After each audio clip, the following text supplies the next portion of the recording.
Good evening बच्चों। आज हम प्रश्नावली 3.5 के साथ यहाँ पर उपस्थित हुए हैं। यहाँ पर कुछ प्रश्न दे रखे हैं और उनको हल करने की कोशिश करेंगे। उससे पहले आपको यहाँ पर प्रश्न नंबर 1 दे रखा है, यहाँ पर देखो। और इस प्रश्न नंबर 1 में खतन दे रखे हैं। क्या? खतन।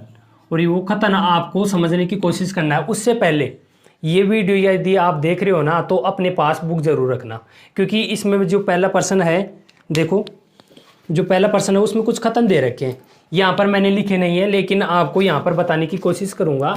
आप अपने पास बुक रखना। अब ये देखो खतन फर्स्ट में क्या दे रखा है। पहले प्रश्न के ए में, यदि कोई संख्या 3 से विभाजित है तो वह 9 से विभाज्य होती है। अब ये देखो विभाजकता के नियम मैंने आपको पढ़ाए थे। 3, 2, 2 से लेकर 11 तक के मैंने सभी विभाजकता के नियम पढ़ाए हैं, 2 से लेकर 11 तक के। यदि आप 3 और 9 का मैंने समझाया था कि भाई कौन कौन सी विभाजकता के, कौन कौन सी संख्या की विभाजकता के नियम आपस में मेल खाते हैं, उनको एक क्रम में बताए थे, और जो डिफरेंट है, अलग अलग हैं, उनको अलग बताए थे। अब ये देखो, यदि कोई संख्या 3 से विभाज्य, यदि कोई संख्या किसी संख्या में 3 का भाग जा रहा है, क्या उसमें 9 का जाएगा? जरूरी नहीं है। अब ये देखो 6 है और 6 में किसका भाग जा रहा है?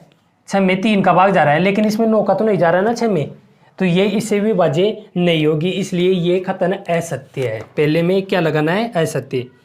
अब देखो बी, देखो यदि एक संख्या 9 से विभाज्य है तो वह संख्या 3 से अवश्य विभाज्य होगी। हाँ, यदि किसी संख्या मान लो 18 है और 18 में किसका भाग जा रहा है? 9 का भाग जा रहा है, तो क्या 3 से विभाज्य नहीं होगी? 18 में 3 का भाग जाएगा? नहीं जाएगा, जरूर जाएगा। चाहे कोई भी संख्या हो 9 से विभाज्य, यानी कि 9 में किसी संख्या में 9 का भाग जा रहा हो ना, उस संख्या में 3 का भाग जरूर जाएगा। अब ये देखो सी, देखो इसका, एक संख्या 18 से विभाज्य होती है यदि वह 3 और 6 दोनों से विभाज्य होगी। हाँ, वो एक शब्द दे रखा है और 3 और 6 से, 3 और 6 का, यानी कि 3 और 6 का क्या निकालेंगे? यदि 3 और 6 को आपस में गुणा करेंगे ना, क्या आएगा? 36, 18। तो वो संख्या जरूर किससे विभाज्य होगी? 3 और 6 से। यदि बात की जाए लैसे की, तो लैसे क्या आएगा? इसका 6 आएगा। जिस संख्या में 18 का भाग जा रहा है उसमें 6 का जरूर भाग जाएगा। अब ये देखो डी, ये खतन सत्य है सी वाला। और डी देखो, यदि एक संख्या 9 और 10 दोनों से भाज्य हो तो क्या 90 से विभाज्य होगी? हाँ, यदि कोई संख्या 9 है और 10 है, यदि बात की जाए इन दोनों की लैसे की, तो लैसे इनका कितना आएगा? 90 आएगा। यदि किसी संख्या में 90 का भाग जा रहा है, क्या फिर उसमें 90 का भाग जाएगा? नहीं, जरूर जाएगा। ये खतन क्या है? सत्य खतन है। अब ये देखो पहले का ई, यदि दो संख्याएं सहअभाज्य हो तो इनमें से कम एक अवश्य अभाज्य संख्या होगी। मैंने सहअभाज्य संख्याओं के बारे में बताया था। पहले तो अभाज्य संख्या, उसके बाद में सहअभाज्य संख्या। अब ये देखो सहअभाज्य संख्या क्या होती है? 4 है, 4 के बाद में मैंने 9 लिख दिया। अब ये देखो 4 में भाग जा रहा है ना किसका? 2 का, 1 का और 4 का, तो ये भाज्य संख्या है। अब ये देखो 9 में 3 का, 1 का और 9 का स्वयं का भाग जा रहा है, तो ये भी कौन सी संख्या है? भाज्य संख्या है। लेकिन आपको सहभाज्य संख्या वो संख्या है, आपको 2 संख्याएं दे रखी होंगी, उसमें आपस में एक दूसरे में भाग नहीं जाना चाहिए। दूसरी बात, किसी संख्या का दोनों में भाग नहीं जाना चाहिए, वो सहभाज्य संख्या होगी। लेकिन ये कथन असत्य है, कोई जरूर नहीं है। यह अभाज्य संख्या थोड़ी है, ये तो भाज्य संख्या ही है। अभाज्य संख्या जैसे 5 है, 7 है, हाँ ये अलग अलग संख्या है। इनमें स्वयं के अलावा और किसी संख्या का भाग नहीं जाता, एक का और स्वयं के अलावा। ये वीडियो पहले बना चुके हैं हम, उसको देखना। अब ये देखो चौथा ऐप देखना आपको, ऐप 4 से विभाज्य सभी संख्याएं 8 से भी अवश्य विभाज्य होनी चाहिए, कोई ज़रूर नहीं है। अब ये देखो 4 का भाग किस में जा रहा है? 12 में जा रहा है, क्या उसमें 8 का भाग जाएगा? क्या नहीं जाएगा, कोई ज़रूरी नहीं है। ये कथन असत्य है। अब ये देखो आगे जी, 8 से विभाज्य सभी संख्याएं 4 से विभाज्य होनी चाहिए। हाँ, मान लो यदि 8 का भाग 24 में जा रहा है, 8 का 24 में किसका भाग जाता है? 8 का, तो क्या उसमें 4 का भाग नहीं जाएगा? जरूर जाएगा, क्योंकि 8 में ही 4 का भाग जा रहा है, तो 24 में तो जरूर जाएगा। अब ये देखो एच, यदि कोई संख्या, इसमें सत्य लगाना है, खतन सत्य खतन है ये। ऐसे देखो, यदि कोई संख्या 2 संख्याओं को अलग अलग पूरा विभाजित करती है तो वह उनके योग को भी पूरा विभाजित करेगी। हाँ, ये देखो कोई संख्या है जैसे 4 है और 6 है, 2 है ना, 2, इन दोनों को विभाजित कर रही है ना, यानी कि इन दोनों में भाग जा रहा है किसका, 2 का। क्या इन दोनों के 4 और 6 का योग कितना होता है, 10 से। 10 में क्या 2 का भाग नहीं जाएगा, जरूर जाएगा।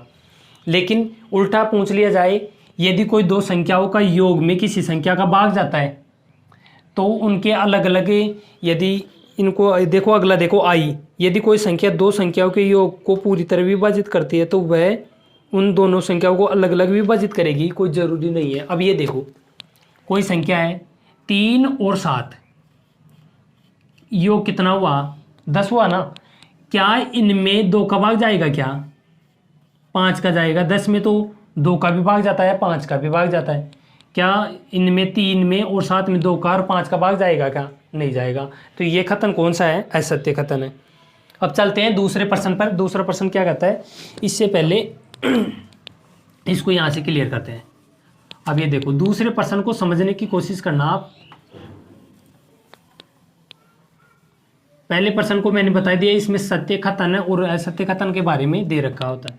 अब ये देखो अगला प्रश्न, प्रश्न 2 में 60 के लिए 2 भिन्न भिन्न गुणनखंड वर्ग से दे रखे हैं। ये देखो दे रखे हैं ना, इनके बीच में ये देखो यहाँ पर क्वेश्चन मार्क दे रखा है, यहाँ पर क्वेश्चन मार्क दे रखा है। इनके बीच में देखने, इसके बीच में कौन सी संख्या आएगी, क्या लिखना है, इनके गुणनखंड लिखने हैं। अब ये देखो 60 में देखो 6 और 10 लिख रखा है ना, 60 को 2 भागों में बांट रखा है। अब ये देखो 10 को 6 से गुना करो तो कितना आएगा, 60 आएगा। अब यहाँ पर देखो 6 को 2 भागों में बांट रखा है, एक में क्वेश्चन मार्क दे रखा है, एक में 2 दे रखा है। तो आपको ये बताना क्वेश्चन मार्क की जगह कौन सी संख्या आएगी। अब ये देखो 6 में 2 का भाग दो तो कितना आएगा, 3।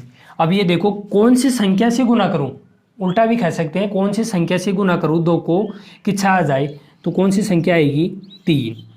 3 को 2 से गुना करेंगे तो क्या आएगा, 6 आएगा। तो यहाँ पर कौन सी संख्या आएगी, 3। ये इसका क्या होगा, गुणनखंड होगा। अब ये देखो 5 को कौन सी संख्या से गुना करूं कि 10 आ जाए, तो आप सबको पता है 5 को 2 से गुना करने पर क्या आएगा, 10 आएगा। तो 5 को किससे 2 से गुना करेंगे तो क्या आएगा, 10 आएगा। तो इस क्वेश्चन मार्क की जगह क्या आएगा, 2। अब ये देखो 60 का एक वर्ग तो यहाँ दे रखा और दूसरा यहाँ पर। अब ये देखो 60 में 30 का भाग दिया तो कितना आएगा, 60 में 30 का भाग दिया तो 2 आएगा। लेकिन उल्टा भी कह सकते हैं 30 को किस संख्या से गुना करूँ कि 60 आ जाए, तो यहाँ पर हम कह सकते हैं देखो 30 को 2 से गुना करेंगे ना तो 60 आएगा। तो इसको यहाँ पर लिख सकते हैं, क्वेश्चन मार्क की जगह क्या आएगा, 2 को किससे गुना करेंगे, 30 से, तो क्या आ जाएगा, 60। अब ये देखो 10 को कौन सी संख्या से गुना करो कि 30 आ जाए, उल्टा पूछ रखा है। अब ये देखो 10 को किससे गुना करेंगे, सबको पता है 10 को 3 से गुना करेंगे तो क्या आएगा, 30 आएगा। तो यहाँ पर क्या आएगा, 3। अब ये देखो यहाँ पर दोनों में क्वेश्चन मार्क लगा रखा है। आप सबको पता है कि 10 के गुणनखंड क्या होंगे, 10 को 10 में किस किस संख्या का भाग जाता है, बात एक ही है, 10 के गुणनखंड लिख लो या फिर 10 में किस किस संख्या का भाग जाएगा। अब ये देखो 10 में एक तो 1 का जाता है, एक 2 का जाता है और एक 5 का जाता है, इनके अलावा और किसी भी संख्या का भाग नहीं जाएगा। 10 के गुणनखंड देखो, 10 के गुणनखंड कर लो या फिर ऐसे कह सकते हैं कि 10 में किस किस संख्या का भाग जाता है, 1 का भाग जाता है, 2 का भाग जाता है और 2 के अलावा 5 का भाग जाता है और एक स्वयं का जाता है 10 का। इसके अलावा किसी भी संख्या का भाग नहीं जाता। तो इस प्रकार हम अभाज्य गुणनखंड के रूप में भी इनको देख सकते हैं। अब ये देखो ये 3 आ गया, अब यहाँ पर 2 और 5 आ गया। अब ये देखो ये पूरा सवाल हो गया। इसी प्रकार देखो 60 को जैसे 30 को किससे गुना किया, 2 से, तो 60 आया। 10 को 3 से गुना करेंगे तो 30 आएगा और 2 को 5 से गुना करेंगे तो 10 आएगा। अब ये देखो अगला प्रश्न, प्रश्न नंबर 3, एक भाज्य संख्या के अभाज्य गुणनखंड में किन किन गुणनखंडों को सम्मिलित नहीं किया जाता। अब ये देखो हमेशा ध्यान रखना किन किन को नहीं किया जाता, 2 चीज़ों को ध्यान रखना, एक तो 1 को या फिर एक अन्य कोई संख्या हो ना, अन्य कोई संख्या जिसमें किसी संख्या का भाग नहीं जाए, अन्य संख्या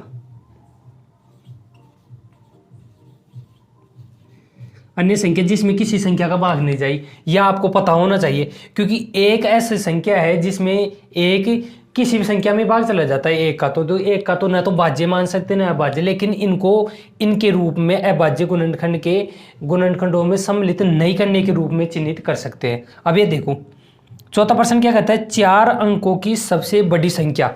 अब इसमें ये दे रखा है कि पूरा प्रश्न नहीं है यहाँ पर, लेकिन आपकी इसमें बुक में दे रखा है कि 4 अंकों की सबसे बड़ी संख्या है लिखिए और उनको अभाज्य गुणनखंड के रूप में वर्गीकृत कीजिए। अब ये देखो 4 अंकों की सबसे बड़ी संख्या, लेकिन आपको ये पता होना चाहिए कि 4 अंकों की सबसे छोटी संख्या, ये देखो 1 2 3 4।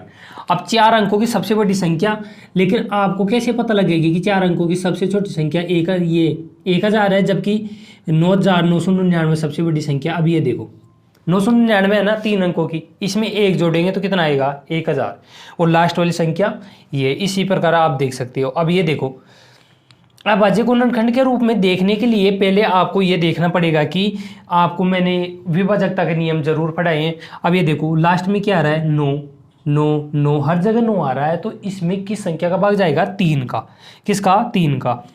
अब ये देखो 3 को किससे गुना किया गया है, इसमें ये देखो 3343 को किससे 3343 को 3 से गुना किया, 33 को 3333 को सॉरी, तो 3 से गुना करेंगे तो क्या आएगा 9999। लेकिन ये देखो 3 को भी वर्गीकृत कर दिया गया अभाज्य गुणनखंड के रूप में, 3 को 1 से गुना करेंगे तो क्या आएगा 3। अब ये देखो फिर इसमें 3 का भाग जा रहा है, 3 का भाग लगाएंगे किस में 3333 में, तो क्या आएगा 1111। लेकिन 1111 को भी अभाज्य गुणनखंड के रूप में लिख सकते हैं। जैसे 1111 में 1 का भाग जाएगा, 11 का भाग जाएगा और 101 का भाग जाएगा, तो इनके रूप में आप तोड़ सकते हो। लेकिन हमेशा ध्यान रखना, आप इनको तोड़ने की कोशिश करोगे ना तो इसमें 11 गुना 1, लेकिन आगे तोड़ने की ज़रूरत नहीं है, लेकिन इसमें ही पता लग गया। अब ये देखो मैंने यहाँ पर 11 लिखा ना और यहाँ पर 1 लिखा, लेकिन 11 तो पहले से ही लिखा हुआ है, तो हम इसी प्रकार लिख सकते हैं। ये हमारा प्रश्न नंबर 4 पूरा हुआ। अब ये देखो 5वां प्रश्न क्या कहता है, 5 अंकों की सबसे छोटी संख्या लिखिए जिनको अभाज्य गुणनखंड के रूप में व्यक्त करना है इस प्रकार। अब आगे प्रश्न इसमें दे नहीं रखा, लेकिन मैंने पहले आपको बता भी दिया है कि आप यदि वीडियो देखो उस वक्त मैथ की बुक को अपने सामने रखो और साइड में मोबाइल को देखते हुए उस बुक में प्रश्न को पढ़ना है और उसके बाद में ये सॉल्यूशन देखना है। अब ये देखो सबसे छोटी संख्या 5 अंकों की, ये देखो ये 10,000 है, इकाई, दहाई, सैकड़ों, हजार, 10,000। अब ये देखो अभाज्य गुणनखंड के रूप में लिखना है तो देखो सबसे पहले सबसे छोटी संख्या कौन सी होती है 1, लेकिन 1 में सबका भाग जाता है, लेकिन ये देखो 2, यदि 2 का भाग जा रहा है इसमें 2 का भाग लगाओ, बाकी बची हुई संख्या को यहाँ पर लिख दो, फिर 2 का भाग लगाओ, बची हुई संख्या को यहाँ पर लिख दो, फिर 2 का भाग लगाएंगे, बची हुई संख्या को यहाँ पर लिख दिया। अब ये देखो फिर यहाँ पर 2 का भाग लगाया मैंने, 2 का भाग लगा दिया, यदि इसमें 2 का भाग लगाएंगे तो बची हुई संख्या को यहाँ पर लिख देंगे 1250, फिर इसमें किसका भाग लगाएंगे 2 का भाग लगाएंगे और बची हुई संख्या को यहाँ पर लिख देंगे। अब देखो 625, अब 625 को देखो 5 और 125, फिर इसको आपस में तोड़ सकते हैं 5 और 25, और फिर आपस में इनको तोड़ सकते हैं 5 और 5 के अंदर। अब ये देखो अभाज्य गुणनखंड के रूप में, अब ये देखो 2 गुना 2 गुना 2 गुना 2 गुना 5 गुना 5 गुना 5, अब ये लास्ट वाली संख्या भी होती है 5। अब ये देखो 1 2 3 4, 4 तो कितने आ गए 2 आ गए, 2 गुना 2 गुना गुना 2 और 4 ही 5 आए, 5 गुना 5 गुना 5 गुना 5। आप इस प्रकार इस प्रश्न को हल कर सकते हो। अभी देखो प्रश्न नंबर 6 क्या करें, जैसा 5वां प्रश्न था उसी प्रकार 6ठा प्रश्न है। अब ये देखो 1729 के सभी अभाज्य गुणनखंड लिखिए। अभी इन्हीं को आगे प्रश्न भी दे रखा है, मैंने कहा था कि यदि आप वीडियो देखो तो बुक को अपने पास जरूर रखना। अब ये देखो इसके अभाज्य गुणनखंड करें तो इनको गोले मिले, इसमें ऐसी संख्या का भाग लगाए कि सबसे छोटी संख्या भी हो। अब ये देखो विषम संख्या ही है ना, इसमें ना तो 2 का भाग जाएगा, ना 4 का, ना 6 का, ना 8 का। अब ये देखो 3 का भाग जा रहा है, इसमें 3 का भाग नहीं जा रहा है। 3 के बाद में देखो 5 का भाग नहीं जाएगा क्योंकि लास्ट में क्या आना चाहिए 0 और 5 आना चाहिए। किसका भाग जाएगा 7 का, और 7 का भाग जाए कितनी बार जाएगा 247 बार जाएगा। अब ये देखो 247 में किसका भाग जा रहा है, 13 का और 19 को। यदि 13 और 19 को आपस में गुणा करते हैं तो 247 आता है। इसी प्रकार अभाज्य गुणनखंड को आप लिख सकते हो। अब यह ऐसा कह रहा है कि इनको क्रमागत रूप में लिखना है, आरोही क्रम में लिखना है। अब ये देखो पहला कौन सा हो गया, 7, 7 के बाद में 13 और 13 के बाद में 19। यदि आप ये देखना चाहते हो कि ये सच में अभाज्य गुणनखंड है या नहीं, आपस में इन संख्याओं को गुणा करना, ये संख्या प्राप्त हो जाएगी आपको। चलते हैं अगले प्रश्न पर। देखो 7वां प्रश्न क्या कहते हैं, 3 क्रमागत संख्याओं का गुणनफल सदैव 6 से विभाज्य होगा। अब ये देखो क्रमागत कोई 3 संख्या ले लो क्रम से, जैसे 2 3 4 या फिर 5 6 7 8, उनको आपस में गुना करो और फिर देखो कि क्या 6 से विभाज्य हो रहा है, कि 6 का भाग जा रहा है या नहीं। अब ये देखो यहाँ पर कुछ उदाहरण से समझते हैं। ये देखो अब मैंने लिखा 2 गुना 3 गुना 4, लगातार 3 संख्या हो गई, 2 3 4, 3 संख्या हो गई। अब देखो इनको गुनाएंगे, 4 3 12 और 12 दूना 24। क्या ये 6 से भाग जा रहा है, क्या इसमें 24 में 6 का भाग जा रहा है ना, हाँ तो ये 6 का भाग जा रहा है, तो ये क्रमागत 3 संख्या हो सकती है। इसी प्रकार आप 5 उदाहरण भी लिख सकते हो। जैसे मैंने लिख दिया 4 गुना 5 गुना 6, 6 पंजो 30 और 30 को 4 से गुना करेंगे तो कितना आएगा, 120। अब ये देखो 120 में 6 का भाग जा रहा है क्या, हाँ 120 में 6 का भाग जाता है। इसी प्रकार आप आपकी किताब में दे रखे हैं कि 5-5 उदाहरण अपने अनुसार लिख सकते हो। तो आप इनके आधार पर 5 10 कितने भी उदाहरण आराम से लिख सकते हो और उनको हल कर सकते हो। अब ये देखो प्रश्न 8वां, प्रश्न 7वें जैसा ही प्रश्न 8वां है। अब ये देखो 2 क्रमागत विषम संख्या है। जैसे सम संख्या तो आप जानते हो ना, जिसमें 2 का भाग जाता है, और विषम संख्या वो होती है जिसमें 2 का भाग नहीं जाता। अब ये देखो मैंने लिखा क्रमागत विषम संख्या, जैसे 3 के बाद में कौन सी आएगी, 5 लगातार आनी चाहिए, जैसे 7 उसके बाद में 9। विषम संख्या होनी चाहिए 11 13, ये लगातार है। अब मान लो कि मैंने यहाँ से 5 गायब कर दिया तो ये लगातार नहीं है, 3 के बाद 7 आ गया तो ये लगातार संख्या नहीं है। अब ये देखो 2 क्रमागत विषम संख्याओं का योग 4 से विभाज्य होना चाहिए। अब ये देखो 5 है, मैंने 5 ले लिया, 3 ले लिया और 3 में कितना जोड़ा, 5। 2 क्रमागत विषम संख्या हो गई, उनका योग कितना हुआ, 8। अब ये देखो इसमें 4 का भाग जा रहा है क्या, हाँ 4 का भाग जा रहा है। तो इसी प्रकार आप 10 उदाहरण या फिर 5 6 7 उदाहरण के द्वारा आप समझ सकते हो। अब ये देखो एक और उदाहरण देखते हैं जिसमें 4 का भाग चला जाए। मैंने लिख दिया 7 और 7 में कितना जोड़ना है, 9। 7 में 9 जोड़ा तो 16 हो गया। अब ये देखो 16 में 4 का भाग जा रहा है क्या, हाँ 16 में 4 का भाग जा रहा है। इसी प्रकार आप 5 या 10 उदाहरणों के द्वारा इन सवालों को हल कर सकते हो और इसी प्रकार आप अभ्यास भी कर सकते हो। चलते हैं अगले प्रश्न पर। चलते हैं प्रश्न नंबर 9 पर। प्रश्न नंबर 9 क्या कह रहा है कि किन व्यंजकों में अभाज्य गुणनखंड किए गए हैं। अब ये देखो इसमें 4 ऑप्शन दे रखे A B C और D। इसमें ऐसे कह रहा है कि अभाज्य गुणनखंड किस में किए गए, कौन कौन से ऑप्शन में किए गए, जिनको यहाँ पर लिखना है। अब ये देखो आपको ये देखना है 2 गुना 3 कर रखे हैं, 2 के और टुकड़े नहीं हो सकते, 3 के भी नहीं हो सकते, लेकिन यहाँ पर देखो ये 4 के टुकड़े हो सकते हैं। कितने हो सकते हैं, 2 गुना 2। इनको तोड़ना चाहिए था लेकिन लिख नहीं रखा। इसमें केवल यही छांटना है कि कौन कौन से में व्यंजक यानी कि कौन कौन से ऑप्शन में अभाज्य गुणनखंड के रूप में लिख रखा है। अब ये देखो बी, देखो 1 गुना 7 को नहीं तोड़ सकते, 1 के और स्वयं के अलावा नहीं लिख सकते। अब ये देखो 2 को भी नहीं तोड़ सकते, ना 2 को तोड़ सकते, ना इस 2 को तोड़ सकते। तो हम कह सकते हैं एक तो बी है।